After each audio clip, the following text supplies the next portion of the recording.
ఏమిటి ఆనందా వీళ్ళతో వచ్చావు? ఓ గార్డెన్ ని శుభ్రం చేయడానికా? ఆ పని పోయిన నెల చేసేసాం కదా. నీకింకా ఆశగా ఉంటే మళ్ళీ ఇంకోసారి శుభ్రం చేసుకో. ఈ మావయ్య తోటని క్లీన్ చేయడం వల్ల నిన్ను ఎవరు తప్పుగా అనుకోరు. మామయ్య చెంప మీద అల్లుడు దెబ్బ కొట్టాడని బయట తెలిస్తే అది మీకే అవమానం.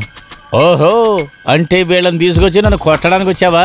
పొగరుగా మాట్లాడకండి. మిమ్మల్ని కొట్టడానికి వీళ్ళని తీసుకురావాల్సిన అవసరం లేదు. దానికి ఈ చెయ్యి చాలు. నన్ను అలా చేయించకండి. బయటికి పోరా కుక్క. నేను ఊరికే వెళ్ళిపోవడానికి రాలేదు. నేను మీ చొక్క పట్టుకోగలను. చేయండి, తీయండి. అనవసరమైన పనులు చెయ్యకురా. ఎక్కడికి వెళ్తున్నారా మీరందరూ? ఆగండి రా, నా మాట వినండి.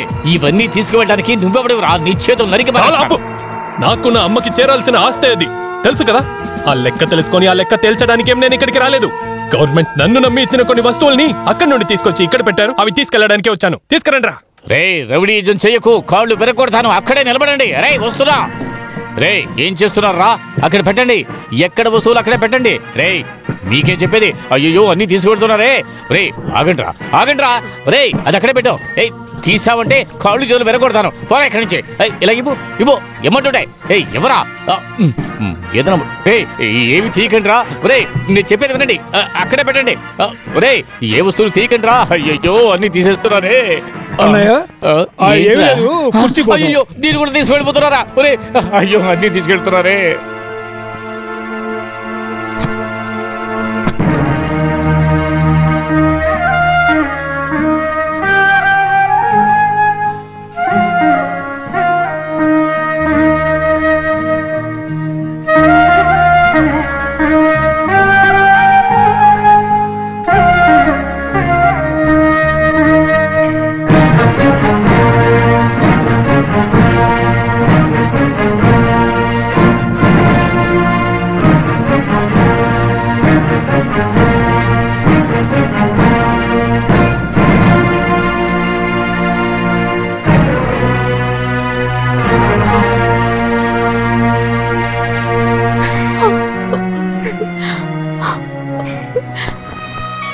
నిన్నిక్కడి నుంచి తీసుకెళ్లలేననేం కాదు, ధైర్యం లేదనేం కాదు. కుటుంబాలని బంధువులని డబ్బులతో పోల్చే ఈ మనిషికి నేను ఒక పెద్ద లెక్క తిరగవలసి ఉంటుంది. మీ మీద నాకు ద్వేషం ఉంది. తెలివొచ్చిన రోజు నుండి ఇవన్నీ వింటూ చూస్తూ పెరుగుతున్న ఈ ద్వేషం. నాకు నా అమ్మకు చేరాల్సినవన్నీ మీరు దోచుకున్నప్పుడు కూడా అది తప్పని తెలిసి కూడా మీరు చెప్పిన విషయాలని ఎందుకు నేను చెయ్యలేదంటే ఇదిగో దీనికోసం మాత్రమే. ఆ విషయంలో కూడా నన్ను మోసం చేశారు కదా. మీరు నా ఒక్క మొహాన్ని మాత్రమే చూశారు. త్వరలోనే నా ఇంకో మొహాన్ని కూడా మీరు చూడబోతున్నారు. నా దగ్గర దోచుకున్నది నేను తిరిగి తీసుకుంటాను. ఇన్ని సమస్యల మధ్య కూడా నేనెప్పుడు నేను వదులుకోవద్దనుకున్నాను.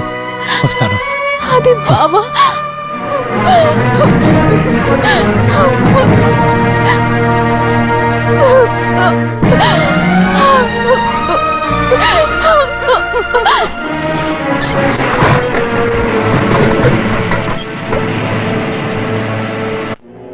వర్మ ఆవేశపడకండి. ఇంత తర్వాత ఏంటయ్యా ఆవేశం? మిగిలింది పరువు మాత్రమే.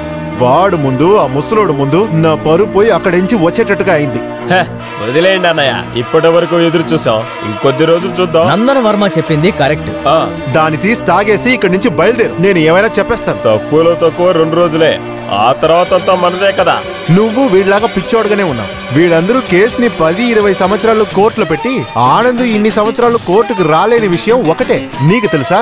వాడు మనసులో మన మీద నారాయణన్ మీద చాలా పగ ఉంది. దీనికి మధ్యలో ఆ పనోడు కూతురు ఏడ్చుకుంటూ అక్కడికి వెళ్తే అది సాధారణంగా మారిపోయి ప్రేమగా మారిపోయి ఎప్పుడు ఏం జరుగుతుందో మనం కరెక్ట్ గా చెప్పలేమో చెప్పు. మనం వాణ్ణి ఓడించామని అర్థమైనప్పుడు ఖచ్చితంగా ఏమైనా చేస్తాడు. ఒక 40 సంవత్సరాలు పెద్ద ఇంట్లో పనోడుగా పనిచేసిన వాడికి ఉండడానికి ఇల్లు ఇవ్వాలని చెప్పేస్తే తర్వాత మన పరిస్థితి రోడ్ల కూర్చోవాల్సిందే. అంతకు ముందు ఆ ముసలోడిని ఆ పిల్లని ఇక్కడ నుంచి తరమాలి. ఎలా? నేను చెప్తాను. ఎవరు మీరు? నాన్న, మా నాన్న ఏం చేయదు. ఏం చేస్తున్నారు? ఆగండి. ఎవరు మీరు? నాన్న ఏం చేస్తున్నారు? నా కూతురు వదిలిపెట్టండి రా, వదిలిపెట్టండి నా కూతుర్ని వదిలిపెట్టండి రా, వదిలిపెట్టండి రా, రేయ్ నా కూతురు వదిలిపెట్టండి, వదిలిపెట్టండి రా, రేయ్ వదిలిపెట్టండి, వదిలిపెట్టండి నా కూతుర్ని, వదిలిపెట్టండి.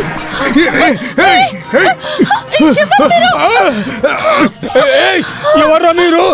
ఏం చేస్తున్నారు? ఆనంద్ సార్, ఆనంద్ సార్,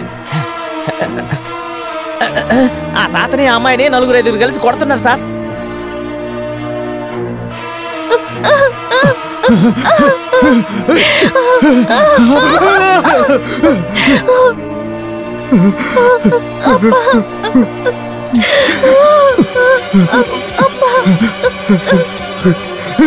మర్యాదగా నీ కూతుర్ని తీసుకుని ఇక్కడి నుంచి వెళ్ళిపో. వీల్లేదు, మా యజమాని నాకు ఇచ్చింది ఇది, నేను ఎక్కడికి వెళ్ళను. పిచ్చి నా కొడక, యజమాన్ గారు నీకిచ్చిన ఆస్తి.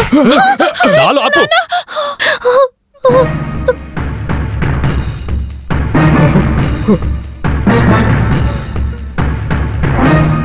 వాడిని కొట్టి తెరవేయండిరా.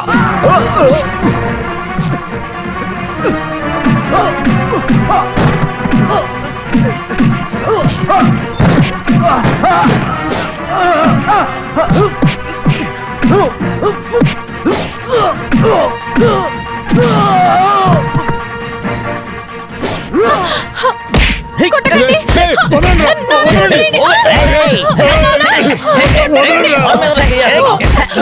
కాలేదు కదా నాన్న? నాన్న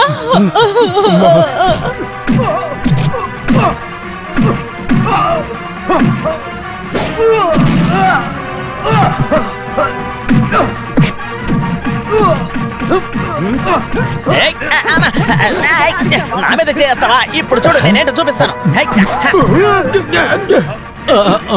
ఇదిగో ఇదిగో వచ్చేస్తున్నా. అలాగే ఉండు. ఇటు, అటు, అటు, ఇటు, లెఫ్ట్. భలే కొట్టాను కదా.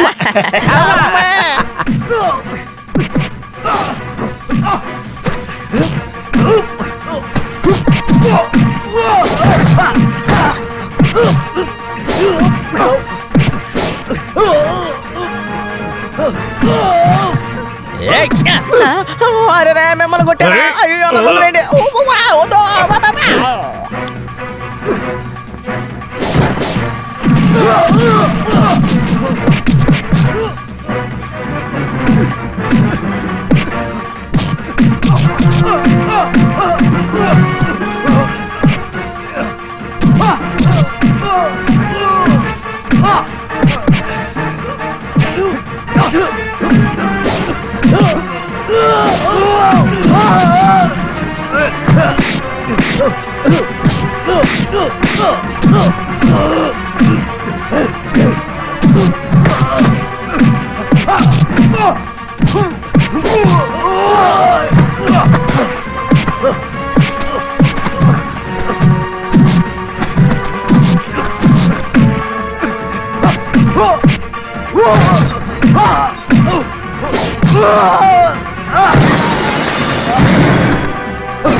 మేమిక్కడి నుంచి వెళ్ళిపోయేంత వరకు వారిస్ అని చెప్పుకుంటూ మీరు ఈ ఇంటి చుట్టుపక్కలకు వచ్చారో మీరు భరించలేనంత దెబ్బలు కొట్టి చంపేస్తాను మిమ్మల్ని.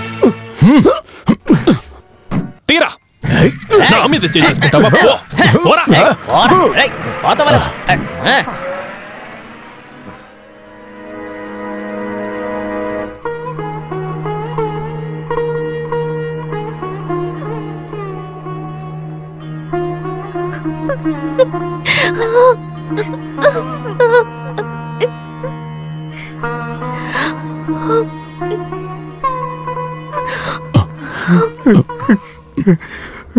చాలా కృతజ్ఞతలయ్యా.